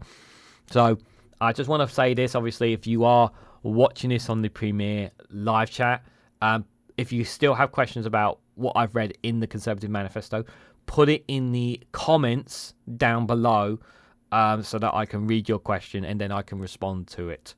Don't just put your question in the Premiere live chat, because there's no guarantee. I don't know when I'm putting this out, but it's best to put it in there so that way I can respond in kind, obviously, respond in best way possible to that, guys. So what did I think of the manifesto? It's in its entirety. I'm going to be honest. I thought there were a few things that were appealing. A few decent nuggets here and there. There weren't anything that stood out to me that says that they are going to change the country for the better. There were some things obviously in there that are things that they have carried on from projects that they have done, that they've been doing, and they're promising a lot of investment. They've been promising a lot of investment, a lot of change. But I feel like if they wanted to do that, they could have done that already. I feel like that if they wanted to commit to some of these things, they could have said this right at the start when Rishi Sunak came into power. And the way this has been formatted, I really hate the way it's been formatted, because obviously I did a live stream and I couldn't do it. Obviously from this I'm able to read it, but the way it's been done, I just don't find it appealing at all. Do I feel like this may appeal to some voters? It will appeal to some older generational voters, maybe this manifesto. But I think overall, the majority, if people were to sit and read through this, some of it sounds good on paper, but a lot of it is just like, well, I just don't trust you. The key word is trust here. And they have been in power for 14 years, and that's the problem. That's the problem for them. They don't have the trust of the British public. They've lost that trust. But there will be some people that may look at it and may switch from Reform back to the Conservatives after reading this, possibly. It's entirely possible. But there it is. The link is in the description if you want to have a read for it yourself. I think, like I said, there were one or two good things, but I feel also a lot of the policies and ideas that they have in there are just stealing from other parties as well, rather than in their own. But the question is, what do you guys think? What do you guys make of the Conservatives' manifesto? Do you think it was even worth talking about? Do you think, were there one or two things in there that you thought, oh, that's a pretty good idea? Were there any positives in there that maybe you guys thought was pretty good?